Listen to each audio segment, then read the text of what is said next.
Selamat pagi jemaat Tuhan. Sepanjang bulan Februari, tema kita adalah lebih berbahagia memberi daripada menerima. Sepanjang bulan ini kita akan belajar bersama-sama dengan topik memberi, dengan topik murah hati. Dan sejujurnya ini adalah topik yang paling jarang gereja ini khotbahkan. Kalau Anda sudah bergereja di sini, mungkin sudah 10 tahun atau 15 tahun, atau mungkin 5 tahun terakhir semenjak saya menjadi gembala, topik tentang memberi adalah topik yang paling jarang saya khotbahkan. Seingat saya, ibu bapak saudara, ketika saya menjadi gembala, saya hanya pernah 1 kali saja khotbah tentang memberi. Itu di awal tahun ketika kita hendak membeli tanah yang ada di Sorogenen. Lalu kemudian kalau saya mengajar tentang perpuluhan, seingat saya itu terjadi di tahun 2013. Dan gereja kita sudah 20 tahun hanya sekali saja mengajar tentang perpuluhan. Hanya sekali saja mengajar tentang memberi. Dan sesungguhnya setelah beberapa bulan yang lalu saya bertemu dengan seorang hamba Tuhan. Saya disadarkan bahwa itu bukanlah sebuah kebanggaan. Bukanlah sebuah kebanggaan kalau saya sebagai gembala, sebagai pendeta tidak pernah mengajar tentang memberi. Karena seolah-olah bahwa gereja kita adalah gereja yang tidak mata duitan. Poinnya bukan itu, saudara. Justru ada sesuatu yang salah. Bulan November saya bertemu dengan seorang pendeta senior, yang mana pendeta ini diberkati dengan gereja yang cukup besar, dengan jemaat yang cukup banyak. Bahkan saya juga mengenal hamba Tuhan ini kurang lebih mungkin sudah 15 tahun karena saya rutin pelayanan di gerejanya. Dan selama itu saya juga mengenal figur hamba Tuhan ini adalah hamba Tuhan yang baik, hamba Tuhan yang tidak mata duitan. Tetapi hamba Tuhan ini berpesan kepada saya.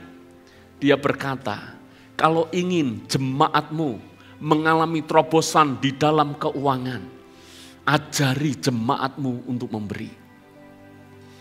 Ketika hamba Tuhan ini mengatakan hal itu kepada saya, sesungguhnya saya dalam keadaan tidak siap.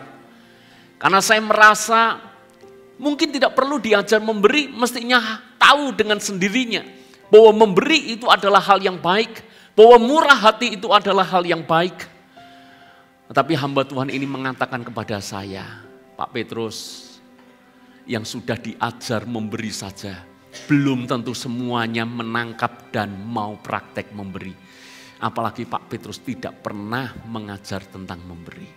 Ini bukan soal Pak Petrus sungkan kalau ngajar soal memberi. Dia berkata, kalau Pak Petrus bahkan sungkan, panggil pembicara, ajar untuk memberi. Saya mengambil keputusan, saya tidak mau harus memakai pihak ketiga untuk mengajar tentang memberi. Saya sebagai gembala bertanggung jawab. Saya sungguh rindu jemaat Tuhan di tempat ini diberkati. Yang percaya katakan amin. Saya sungguh rindu keluar dari hati saya yang paling dalam.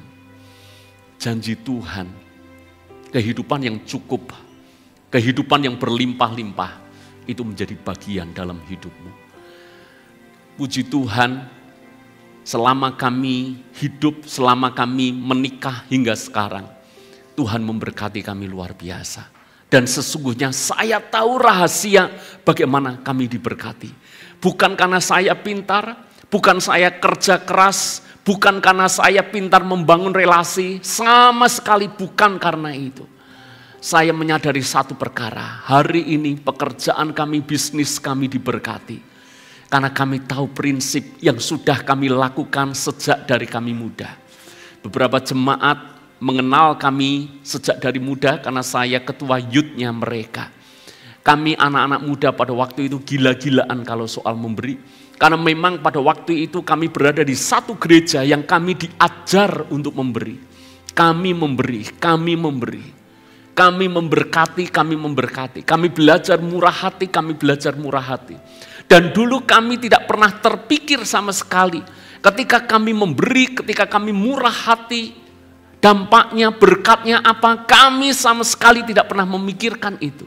Yang kami pikirkan adalah saya cinta Tuhan, saya bergelora di dalam Tuhan, saya berkobar-kobar di dalam Tuhan, dan selalu saya berpikir apa yang saya bisa lakukan untuk Tuhan. Kami belajar untuk memberi. Hari ini kami sangat diberkati. Yang menyedihkan adalah berita baik itu saya simpan untuk diri saya sendiri. Saya terlalu takut mengajar Anda untuk memberi. Saya pernah ungkapkan problem saya yang utama adalah kesombongan saya, harga diri saya. Saya takut kalau saya ngajar memberi jangan-jangan nanti jemaat berkata apa tentang saya. Kalau saya ngajar tentang memberi, saya takut jangan-jangan nanti jemaat akan menggosipkan saya, berkata apa tentang saya. Tapi setelah perjumpaan saya dengan hamba Tuhan, dan khususnya selama 2023 saya ketemu dengan 3 hamba Tuhan menyampaikan pesan yang kurang lebih sama buat saya. Saya sudah sadar ada kesalahan di dalam saya menggembalakan Anda. Karena saya tidak pernah mengajar soal memberi. Bulan ini izinkan saya mengajar Anda tentang memberi. Karena saya yakin terobosan-terobosan keuangan akan mulai terjadi di dalam kehidupanmu. Amin, saudara. Mari kita belajar bersama-sama. Kita awali dulu dengan Kisah Para Rasul pasal yang ke-20 ayat yang ke-35. Kisah Para Rasul pasal yang ke-20 ayat yang ke-35. Ayat ini menyadarkan sebuah mindset buat kita semuanya. Kisah 20 ayat 35, dalam segala sesuatu telah kuberikan contoh kepada kamu, bahwa dengan bekerja demikian, kita harus membantu orang-orang yang lemah dan harus mengingat perkataan Tuhan Yesus. Sebab ia sendiri telah mengatakan, adalah lebih berbahagia memberi daripada menerima. Yesus mengatakan lebih berbahagia memberi daripada menerima. Hari ini saya mau belajar dari Tuhan Yesus. Yesus tidak pernah sungkan ketika ngajar soal memberi. Yesus berkata berkali-kali, berilah maka kamu akan diberi. Satu takaran yang dipadatkan bahkan digoncangkan hingga melimpah keluar. Yesus berkata di ayat ini adalah lebih berbahagia memberi daripada menerima. Yesus ketika ketemu dengan seorang anak muda, Yesus bahkan terang-terangan berkata, jual harta milikmu, bagikan kepada orang-orang miskin. Yesus bahkan berkata dengan terus terang, kumpulkanlah hartamu di surga. Yesus tanpa malu-malu. Yesus tanpa sungkan-sungkan. Kenapa Yesus ajari itu? Karena Yesus mengerti persis. Lebih berbahagia memberi daripada menerima. Kalau terjemahan bahasa Inggris, terjemahannya kurang lebih seperti ini. Adalah lebih diberkati memberi daripada menerima. Ketika Anda menerima, Anda diberkati, Anda bahagia, betul. Tapi ayat ini mengatakan, ternyata memberi lebih berbahagia lagi. Ketika memberi, lebih diberkati lagi. Anda menerima, Anda diberkati. Tapi begitu Anda memberi, ayat ini mengatakan, Yesus mengatakan, adalah lebih diberkati. Dan saya mengatakan kepada saudara, kebodohan yang saya buat bertahun-tahun. Saya tidak pernah mau menerima pemberian dari jemaat. Bahkan saya tidak mengambil bagian saya di dalam persepuluhan. Karena saya berpikir saya sudah diberkati, saya sudah cukup, saya tidak mau.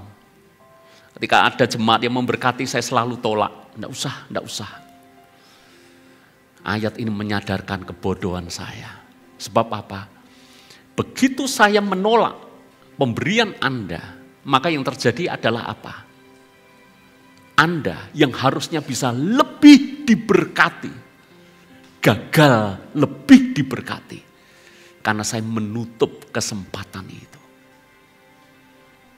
Kita diberkati, kita harus terima.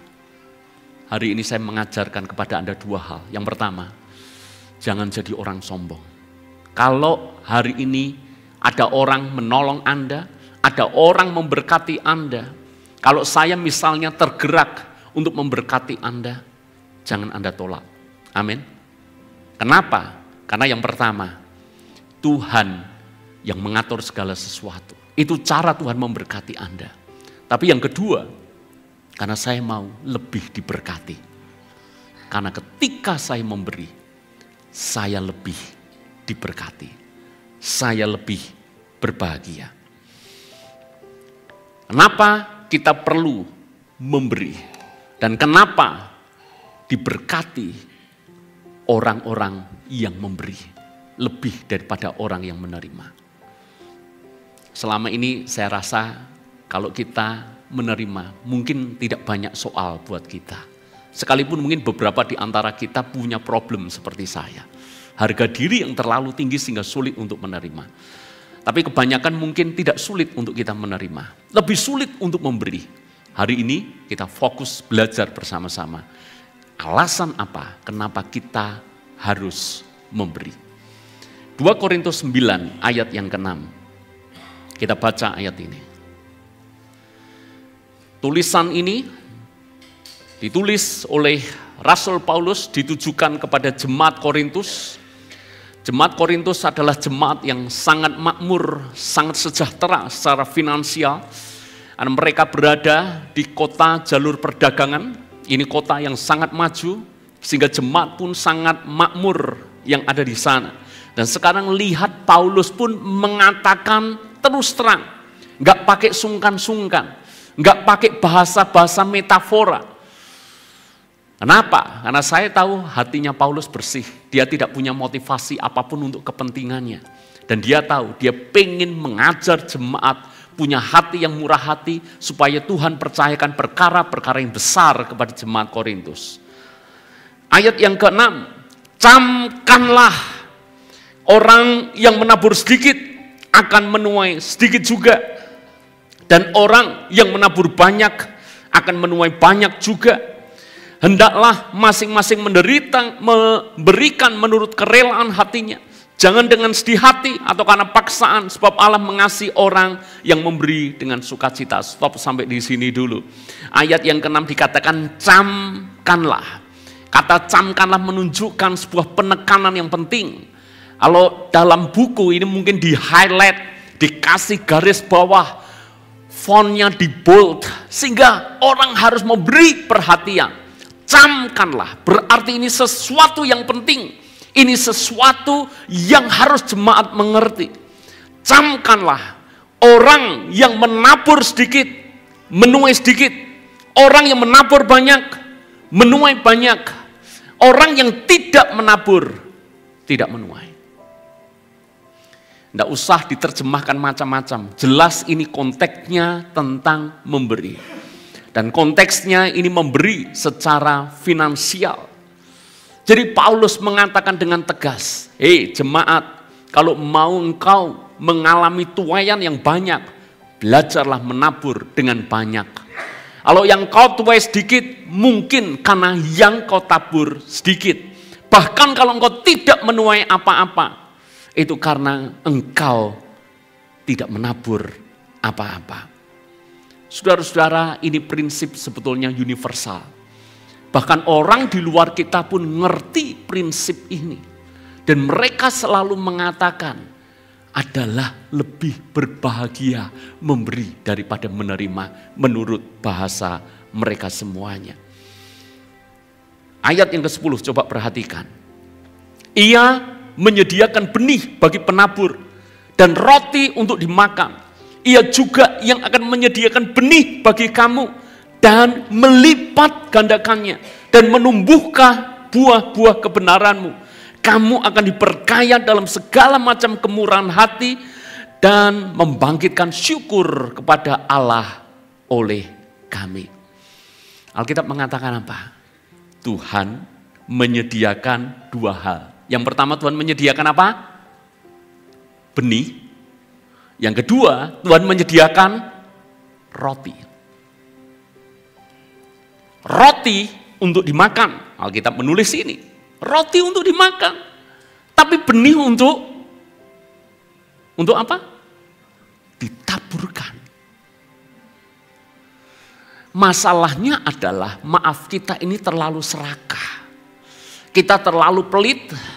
Kita menggenggam erat apa yang ada di tangan kita. Kita sudah makan roti itu, benih yang mestinya ditaburkan, kita olah untuk jadi roti, kemudian kita makan juga. Yang terjadi adalah kita sudah tidak punya lagi benih untuk kita tabur. Dan kalau tidak punya benih untuk kita tabur, bagaimana mungkin kita berharap bisa menuai? Makanya firman Tuhan mengajar kita, ada roti, ada benih. Roti silahkan makan. Tapi benih, kamu harus tabur. Berkat, itu selalu ada dua. Ada berkat yang harus kita nikmati. Mencukupi segala kebutuhan kita. Bahkan mungkin memenuhi keinginan kita. Gak apa-apa saudara, nikmatilah. Tapi ingat, kalau engkau mau diberkati, mengalami terobosan dalam keuangan, sisihkan benih untuk ditaburkan kembali.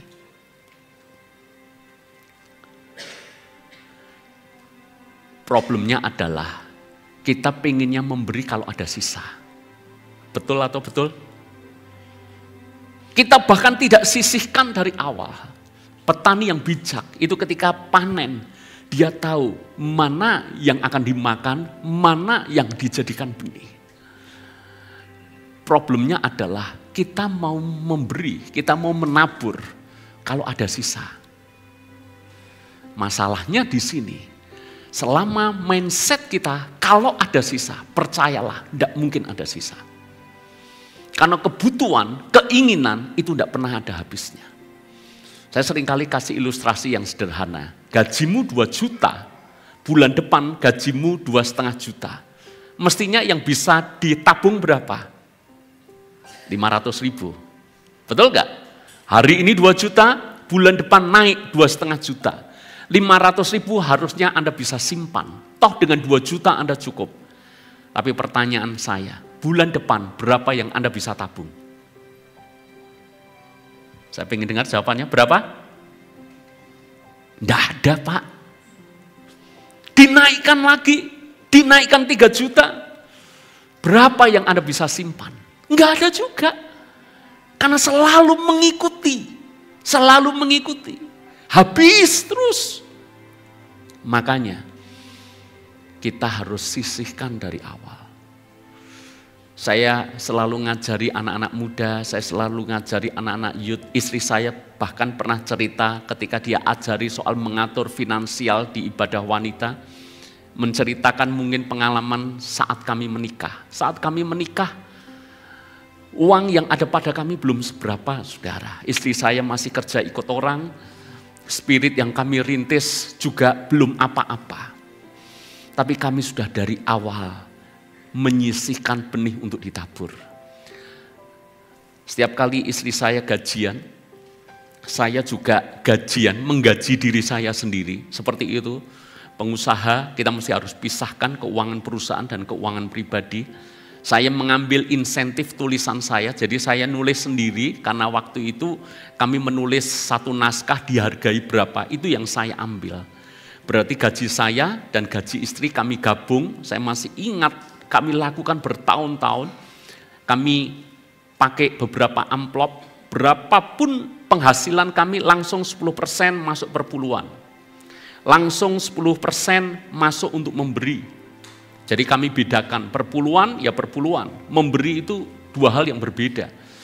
Untuk memberi ke orang tua, untuk kolekte, untuk kalau ketemu teman butuh ditolong, itu kami lakukan. Kami sisihkan, saudara. Baru kemudian yang lain-lain untuk kebutuhan, untuk cicilan ini, cicilan itu, dan seterusnya. Kami lakukan itu. Dan memang kalau ditanya berat, ya berat. Bahkan kami harus menghemat begitu rupa, sampai kami, istri saya masak nasi, kami harus beli masakan Jawa yang waktu itu hanya 1.500 untuk 2 kali makan, saudara. Ya itu kami jalani, itu bertahun-tahun. Yang kami beri jauh lebih besar daripada yang kami makan, saudara. Tapi Allah yang kami sembah menggenapi janji firman-Nya. Kami diberkati. Caranya ajaib, terlalu ajaib buat kami. Praktek memberi. Sisihkan, saudara. Jangan tunggu sisa. Kalau Anda tunggu sisa, Anda tidak akan pernah memberi. Disiplinkan keuangan kita. Kalau Anda seorang pengusaha, pisahkanlah keuangan perusahaan dan keuangan pribadi.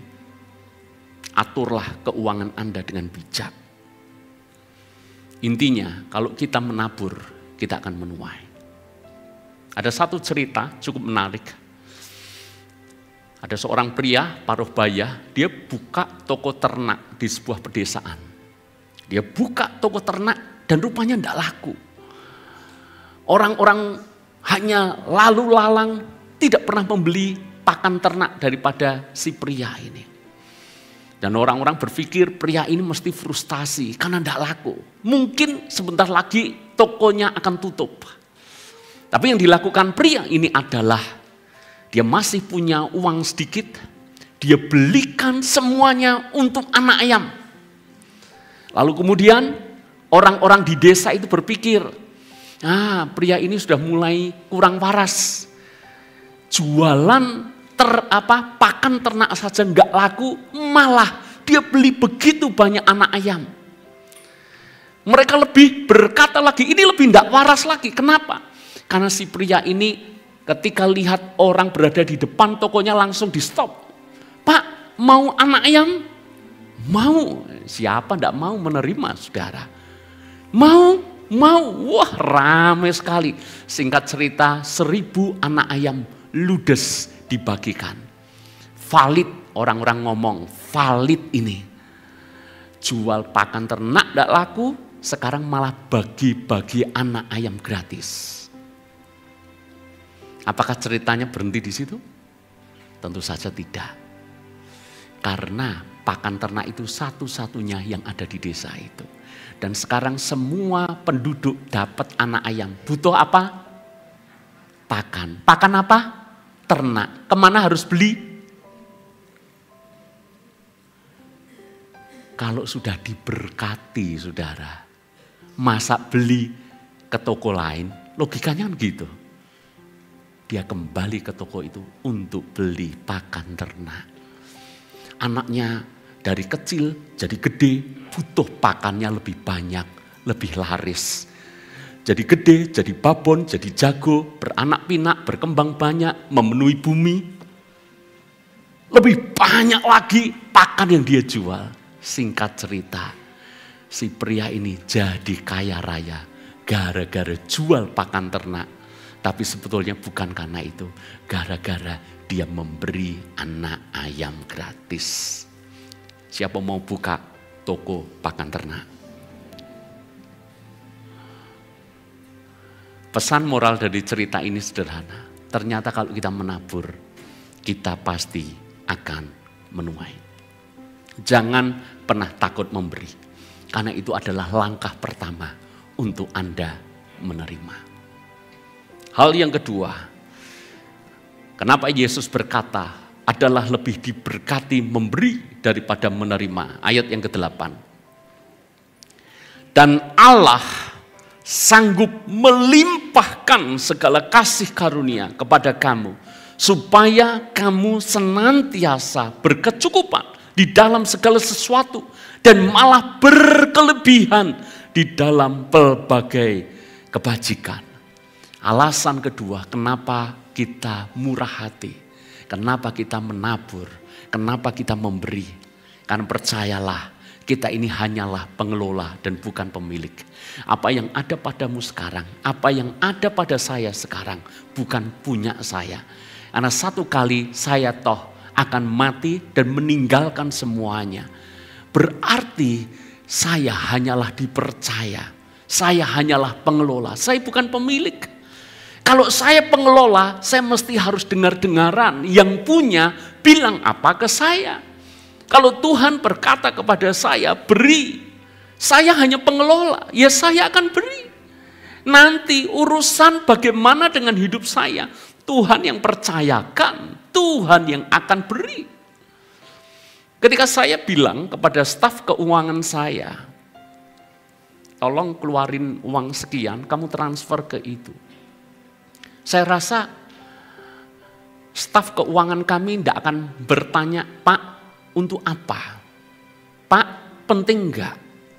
Pak, berat saya mengeluarkan. Gila Pak, saya pecat dong, betul enggak? Hah? Loh, duit-duit saya mempersulit saya, gila enggak? Enggak mau Pak, sayang saya ngumpulkannya lama. Ini yang nagih saya itu tagihan sulit akhirnya keluar. Lalu kemudian dia pegang erat. Gila enggak saudara? Kita itu kadang-kala gila enggak? Kan merasa kayak duitnya kita itu duitnya kita. Hidup kita ini hidupnya kita. Yo, saya kan yang kerja Tuhan. Kalau Tuhan tidak berkati kita, kita bisa apa? Saya yang berkeringat, kalau Tuhan beri sakit, kita bisa apa? Belajar jadi pengelola, jadi bendaharanya Tuhan yang baik. Kenapa? Kalau kita bisa mengelola dengan baik, dengan bijak, percayalah, Tuhan percayakan perkara yang lebih besar. Setia dengan perkara lebih kecil, dan setia terus melakukan, nanti perkara yang lebih besar akan mengikutinya.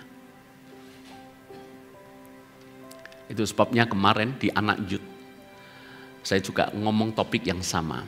Karena bulan ini di youth, di wanita, dimanapun itu juga topiknya diusahakan sama. Saya juga ngajar mereka miliki. Anak youth itu kan secara finansial belum kaya saudara. Namanya saja masih ikut orang tua. Ada mungkin 3-4 orang yang sudah bekerja. Saya yakin mungkin duitnya juga belum banyak. Tapi saya ngomong ke mereka.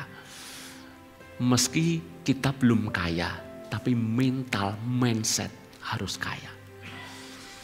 Itu saya ajarkan, saya lakukan bahkan sudah dari sejak muda. Saat kami muda, jelas kami bukan anak orang kaya. Tapi kami sudah berprinsip dari dulu. Jangan jadi orang sukanya minta. Itu pantang saudara.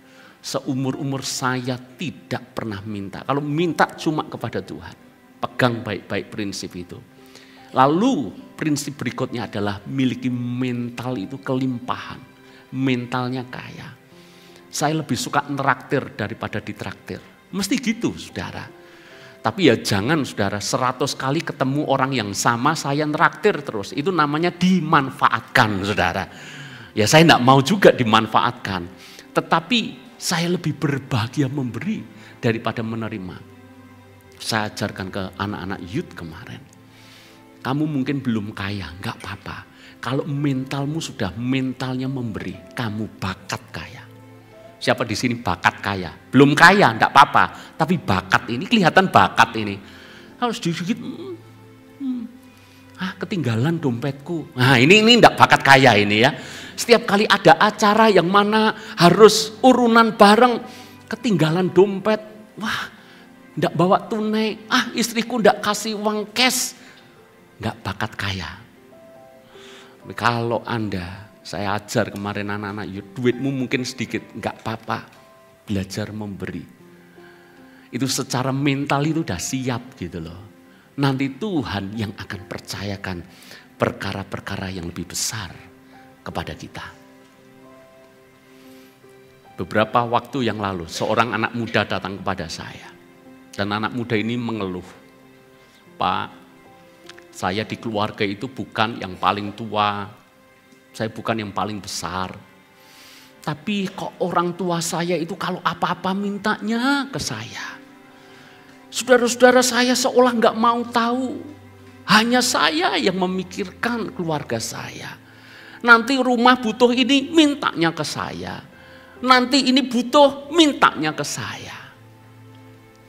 Pernah punya pengalaman seperti itu? Tolong. Ada nggak? Mungkin ada. Mungkin ada jemaat di sini seperti itu. Saya ngomong apa saudara? Karena dia merasa seolah-olah gundah gitu, berat gitu ya. Ini gimana toh keluargaku, semuanya kok seolah-olah dibebankan ke aku. Kenapa ibuku, bapakku mintanya selalu ke aku?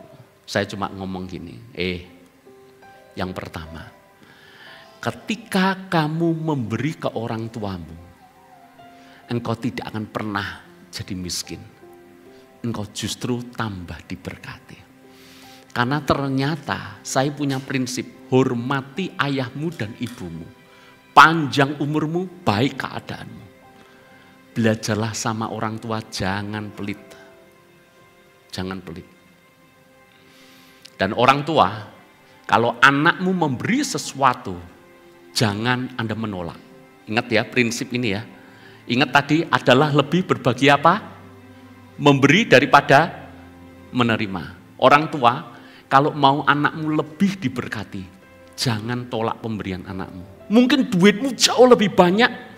Mungkin anakmu masih meribik-meribik, saudara. Enggak apa-apa, terimalah dengan ucapan syukur, doakan diberkati. Saya ngomong ke anak muda ini, kamu amati enggak? Di antara banyak keluarga, ini menurut penelitian ya. Karena ini menurut penelitian, saya ngomong ke anak muda tadi. Menurut penelitian, itu ternyata di antara banyaknya saudara dalam satu keluarga, maka yang paling diberkati di dalam keluarga itu adalah anak yang paling banyak memberkati dan memberi kepada orang tuanya. Jadi sebuah pemikiran, apakah karena dia kaya makanya dia memberi, ataukah karena dia memberi maka dia jadi kaya? Karena paling ngerti dengan keluarga, makanya Tuhan percayakan perkara yang lebih besar dan jadi kaya. Saya lebih setuju dengan prinsip karena dia murah hati, karena dia memberi, maka dia dipercayakan perkara yang lebih besar. Saya ngomong ke anak muda itu, jangan khawatir. Itu artinya Tuhan mau percayakan perkara yang lebih besar kepada. Dan dia mengangguk juga ketika saya tanya, di antara semua keluargamu, yang paling mapan siapa? Ya saya, Pak. Ya karena kamu memberi, Tuhan mengirimkan banyak berkat, kepercayaan kepadamu. Jangan pelit, saudara. Setuju dengan saya? Amin. Belajarlah memberi. Belajarlah jadi pengelola yang baik. Jadilah pengelola yang bijak. Anda akan diberkati berlimpah. Berlimpah itu artinya apa tuh? Sampai meluber gitu loh. Jadi orang yang berkelimpahan kalau belum sampai meluber itu belum berlimpah. Meluber itu sampai keluar. Minimal kecipratan tuh orang-orang yang ada di sekelilingnya. Mestinya gitu, saudara. Jangan banyak hitung-hitungan. Yang ketiga, yang terakhir. Alasan apa? Kenapa memberi itu lebih berbahagia atau lebih diberkati daripada menerima? Ayat 12. Sebab pelayanan kasih yang berisi pemberian ini bukan hanya mencukupkan keperluan-keperluan orang kudus, tetapi juga melimpahkan ucapan syukur kepada Allah. Dan oleh sebab kamu telah tahan uji dalam pelayanan itu, mereka memuliakan Allah karena ketaatan kamu dalam pengakuan akan Injil Kristus dan karena kemurahan hatimu dalam membagikan segala sesuatu dengan mereka dan dengan semua orang. Jadi ketika kita memberi itu mencukupkan keperluan-keperluan orang kudus, mencukupkan pelayanan, mencukupkan kebutuhan buat sesama dan seterusnya, tetapi juga melimpahkan ucapan syukur. Mau enggak hidupmu dipakai oleh Tuhan? Orang itu jadi hidupnya bersyukur karena berkat yang kau berikan. Dan itu membuat memberi itu jadi berbahagia.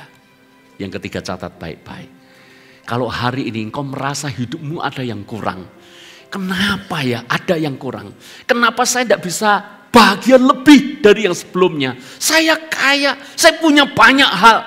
Kalau Anda mau lebih berbahagia, belajar memberi. Kira-kira mungkin 3-4 bulan yang lalu, seseorang datang kepada kami dan orang itu berkata seperti ini.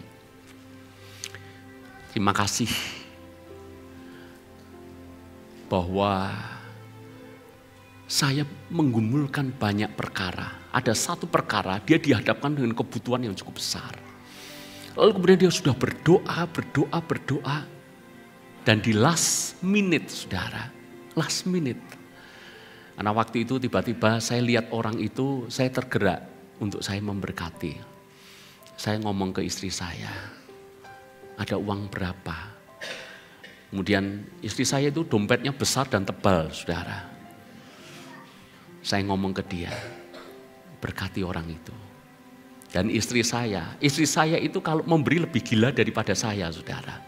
Sebab saya beberapa kali ukur, misalnya ada seorang yang perlu dibantu. Saya kan sebetulnya ngukur gitu ya, jangan-jangan kalau banyak nanti gimana. Saya misalnya kalau sekian gimana. Istri saya enggak pernah di bawah itu, enggak pernah. Kalau istri saya berkata, ya berarti ya cukup segitu. Tapi istri saya lebih sering berkata, lebih aja, selalu gitu. Dan orang itu ketika saya ngomong ke istri saya, itu kami mau pulang, sebentar lagi mau pisah. Saya ngomong ke istri saya, berkati orang itu. Istri saya tentu saja dengan senang hati melakukannya. Dan dia berkata, kami tidak mikir apa-apa, saudara. Kami tidak mikir apa-apa. Tapi berapa waktu kemudian, orang itu ngomong kepada istri saya, tahu enggak, ketika dulu ibu memberi kepada kami, itu sebetulnya hari di mana kami punya kebutuhan besar dan harus diselesaikan hari itu juga.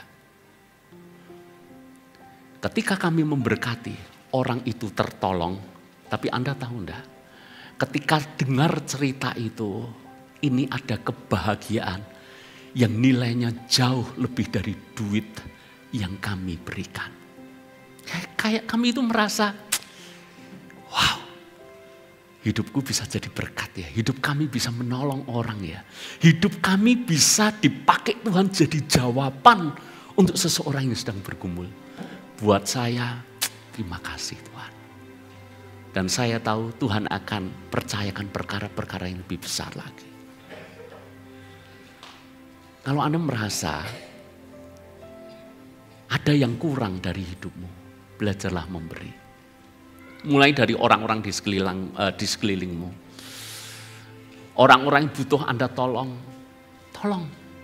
beri. Jadilah murah hati kepada sesama, kepada pekerjaan Tuhan. Kalau pekerjaan Tuhan butuh sesuatu, jangan malah curiga. Ini gereja kok dikit-dikit duit. Bersyukurlah Anda di gereja di mana kami jarang bahas duit. Gereja yang open, terbuka secara finansial dan keuangan. Tapi ketika kami ajar jemaat untuk memberi, responi juga. Karena kita bagaimanapun hanyalah pengelola dan bukan pemilik. Kabar baiknya adalah Anda akan merasa lebih bahagia ketika Anda memberi. Kalau mau lebih sehat, belajar memberi. Mungkin Anda bilang, hubungannya apa Pak? Kalau mau sehat saya harus kerja lebih banyak, kerja lebih keras supaya duit lebih banyak. Enggak selalu harus seperti itu. Sehat lebih banyak ditentukan oleh hati dan pikiran. Hati pikiranmu damai bahagia, sukacita karena engkau sering menjadi berkat bagi banyak orang. Pemberianmu menyehatkan engkau. Amin. Saya mengajak kita semuanya jadi orang yang suka memberi. Saya bersyukur perjalanan gereja ini. Bagi yang mungkin masuk 1 tahun, 2 tahun belakangan, bagi yang masuk 5 tahun belakangan, izinkan saya cerita perjalanan gereja ini. Gereja ini di titik sekarang, di titik hari ini soal memberi, saya sudah berkata terima kasih Tuhan, terima kasih.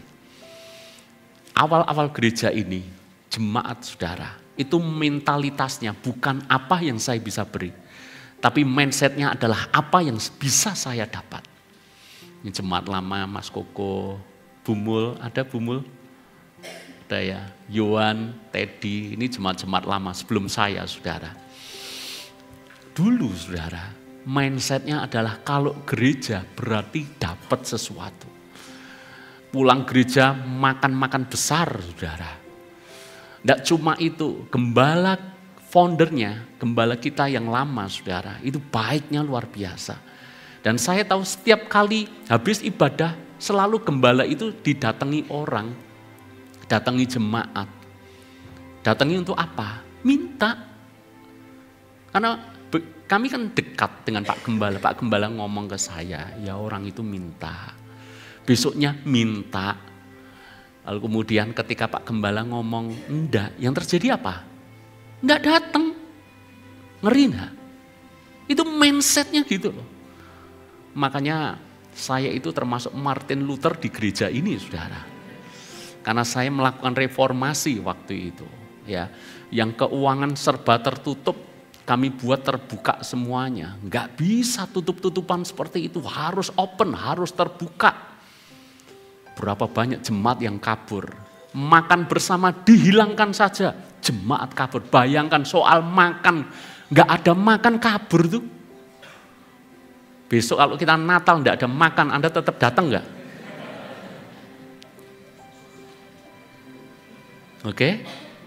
Dulu mentalnya seperti itu, sekarang kami latih. Sedikit-sedikit, ayolah, mindsetnya jangan dapet. Enggak gitulah, lah mulai bertumbuh. Terus sekarang kami ajar loh, Anda sadar enggak bahwa kami sedang mengajar. Istri saya mungkin hal-hal kecil. Kalau dulu dikit-dikit, bukan salah ya, maaf bukan salah, dikit-dikit tukar nota.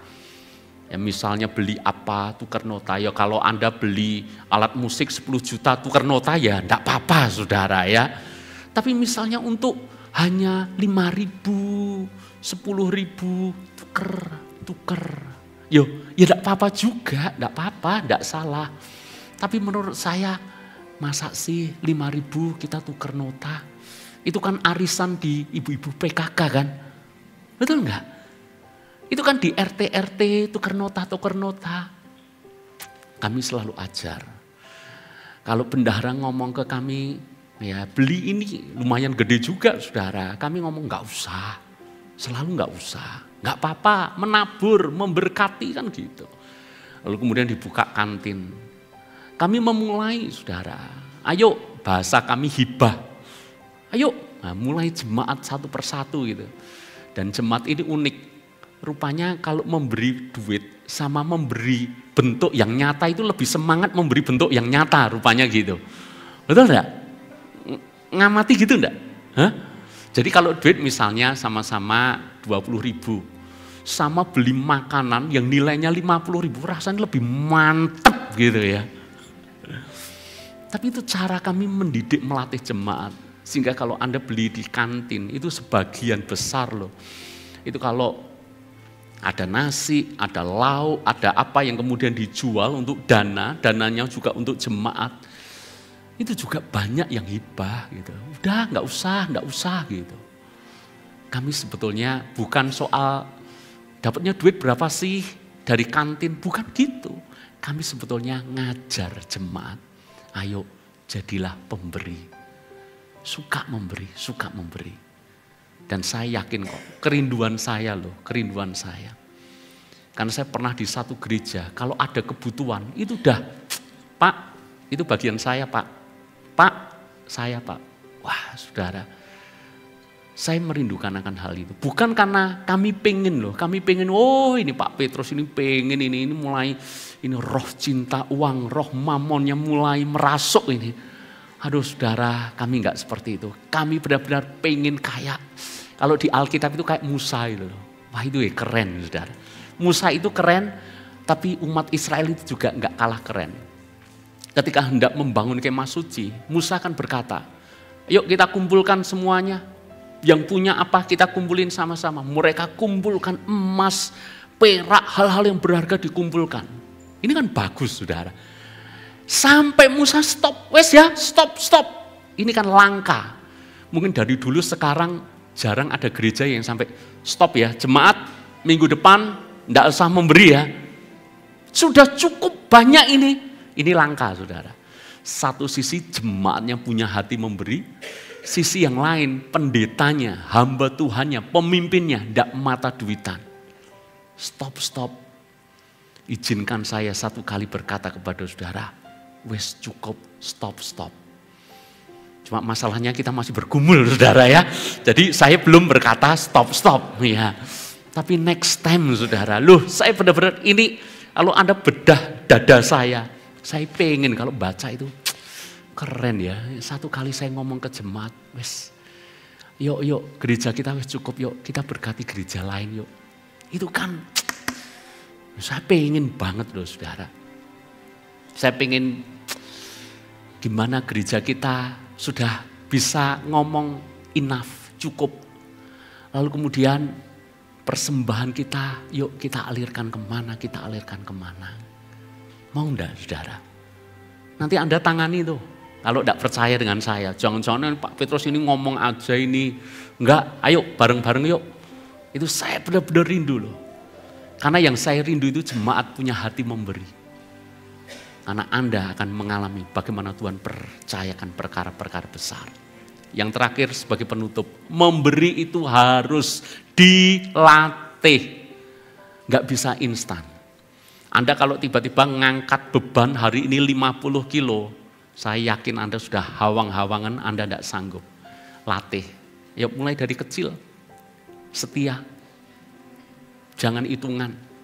Mungkin perkara sedikit Anda latih, Anda ngalami. Bener ya, saya memberi, saya kok ngalami banyak pintu dibukakan.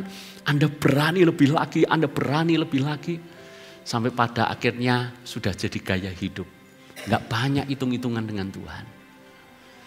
Kami mengatakan jujur kepada Anda, kami sama Tuhan enggak banyak hitung-hitungan. Kenapa? Duitnya kami, duitnya Tuhan kok. Saya ngajar hal yang sama kepada jemaat. Berani memberi saudara.